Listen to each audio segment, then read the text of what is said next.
Opinions and ideas expressed in the following Moraine Valley Broadcast Channel recording are those of its creators and do not represent the views of Moraine Valley Community College.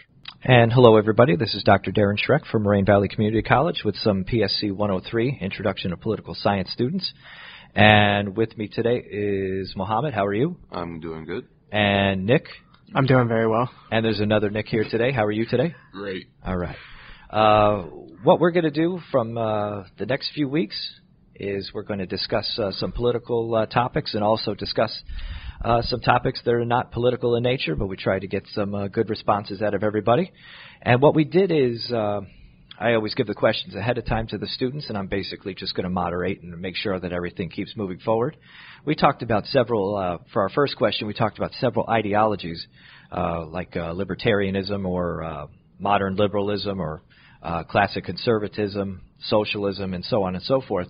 And my question this week, the first question, is what is the most predominant ideology in the United States? So, Mohammed, let me start with you.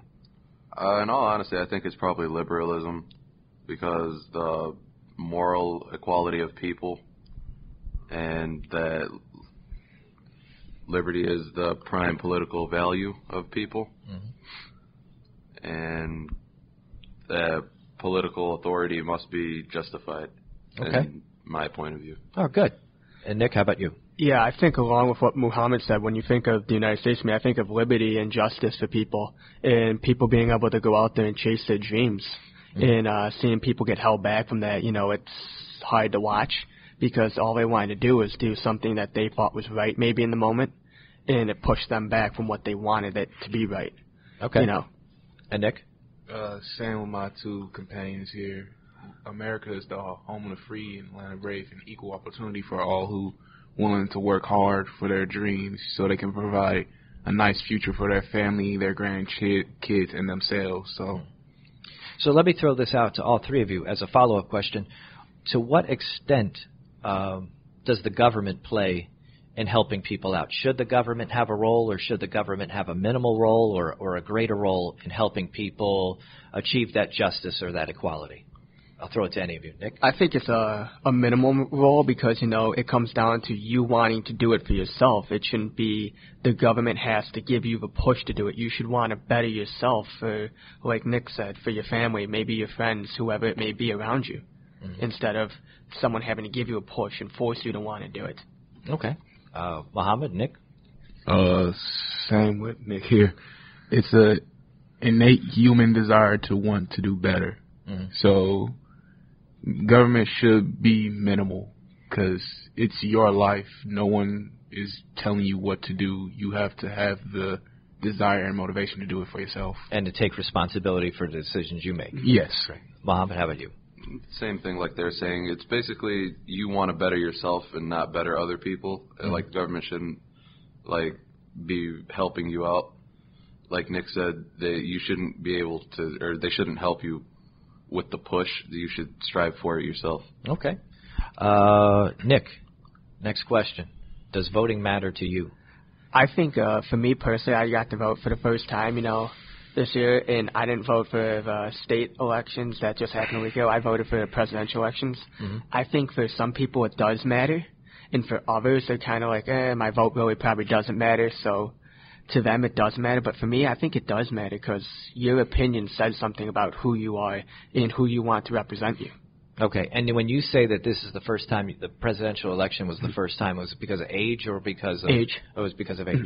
Now, do you know of anybody who voted for the first time, or maybe even in family, or paid attention to politics for the first time, who were of age but decided to get involved this time instead of? I was just the first one. Everyone else had voted before. Okay. So you're in a politically active family? Yes. Okay. Nick, does it matter to you? Does voting matter? Based on my upbringing, my mother being a lawyer and she's planning on running for judge, it has become a big deal as of late for us as a family. Okay. But to me, I don't really care for politics. The whole thing is just confusing to me. Even though I'm taking this class, it's somewhat becoming more understandable, but it still does not make any sense to me. Because my whole idea of politics before taking this class was basically You're trading favors for more favors, and all you care about is yourself and furthering your own goals. You don't care about the people at all. So why would I vote for you if you're not going to do anything to help anyone else but yourself? Or your friends. Or your friends. Okay. Now, is it fair to say that it's becoming more understandable that politics is confusing to some degree? To some degree, yes. Okay. But you would say because your mother is running, you're paying attention to it more, but if she wasn't going to, like, think about running or furthering a political career, you probably wouldn't pay attention to it. I wouldn't at all, especially since I'm going to the military. Okay. So. And you're going to stay, like, as unbiased and down the middle as possible with that? Yes. I'm open to hearing everybody's ideas, but whether they work or not. Okay. Mohammed, how about you? Does it matter? I believe voting matters to me because you're basically voting for your future. Like, if someone's like how he was saying, you're not going to get a benefit. Sometimes there is a benefit, sometimes there's not. But in my point of view, you're basically voting for your future. You can't complain if you don't vote. Like, some people say, oh, Trump is running for president. But if you didn't vote for Trump and you didn't vote for Hillary, you can't complain about what Trump does, really, because now after he won, you really can't complain because you didn't vote. You didn't show your opinion. You know what I mean? So, and then you're benefiting yourself in the long run. So whoever voted for Trump, you know, they're benefiting themselves because they know what he was going to do for them. Okay, let me throw this as a quick question. Voting for an independent or a third party, do you think that's a waste of a vote? I mean, when was the last time a third party ever won? I don't know. I have to leave and find that information out right now. But would you say it's a waste then? I would say so because they hardly ever win. Okay. So why bother? Why bother vote for them if they're not going to win? But I mean, if they show that there's a possibility to win, and they show like this is what we can do for you guys, and actually show them that they'll do it, that would be a difference. And they probably would make like the top two. Okay. Nick? Everyone deserves a fair shot. They put in the time and effort to get their name on the ballot, so they might as well. Somebody might as well vote for them from their party or from a different party. Okay. So once you achieve that ballot status, you have the opportunity just like anybody else. Yes. Okay. Like, I'm with Nick, but I'm also with Muhammad. Like, I think, yeah, everyone deserves a fair chance, but to a certain extent, unless people really, like, significantly know who you are, it's a waste of a vote because more than likely you're not even going to be near close. So you would say a third-party vote is okay as long as the candidate is credible? Yeah, if the candidate's credible and you know maybe he has a chance to make a push, then it's worth it. But if not, it's kind of like, why are you even running? Okay. You know, so those people who are listening, we have attendance quizzes every week, and with our attendance quizzes, I ask questions that are political or non-political in nature. And this week I asked the question of name a top 10 TV program, and that's not on cable, and most of the responses are programs that are found on cable, which is telling me that nobody watches 2579 or our local Fox affiliate. So I'm glad that the third question has nothing to do with television because we'd be in real trouble right now. So, Nick, let me start with you. What was the last movie you saw, and do you recommend it? It doesn't matter if it was in the theater or on television or on Netflix, Hulu, or whatever. What was the last one you saw? Do you recommend it?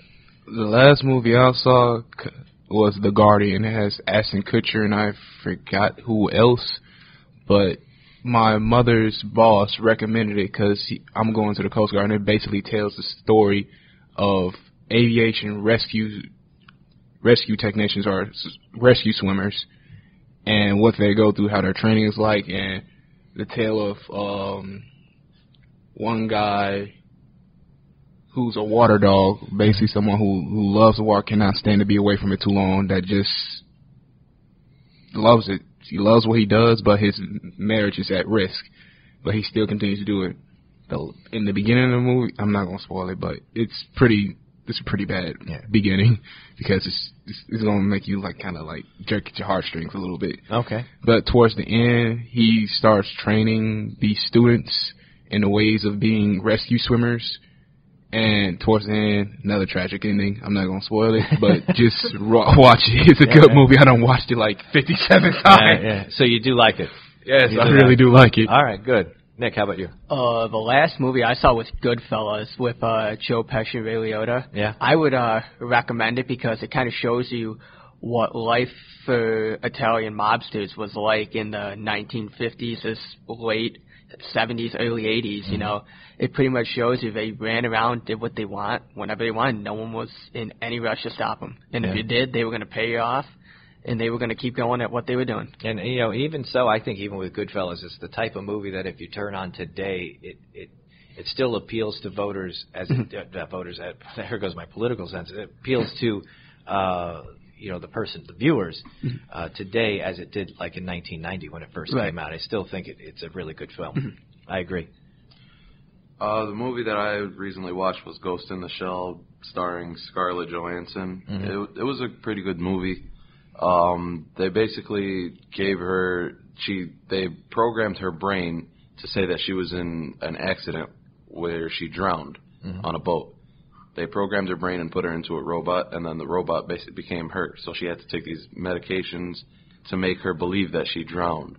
Okay. But in all reality, if she stops taking the medication, she sees like flashbacks of what actually happened. So she stops taking the medication and then finds her parents. Oh. Do you recommend it? Yeah, I would recommend it. Okay. It was a good movie. Overall, it's mainly an action movie, but it's really good. So I don't know if you've ever seen a movie like The Matrix. Is it like bizarre like The Matrix, or can you follow it? You can kind of comprehend it. Because like with The Matrix, I needed a roadmap. Yeah, The to Matrix figure it was.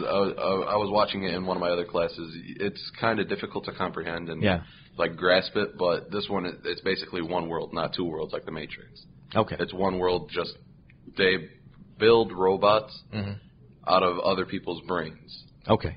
And they just use that as their, you know, like their test. And then she finds another guy that they failed, but they couldn't kill it.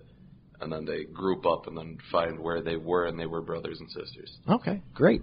Well, that wraps up this segment of our weekly podcast. We're going to have another one right after this. And Mohammed, I thank you for coming by. No problem. And Nick, thank you. Thank you very much. And Nick, thank you. Thank you. All right, I think this is the last week where we're not going to have two people with the same first name. So you'll be hearing from three different people right after this. And once again, my name is Dr. Darren Treck signing off, and I'll talk to you soon.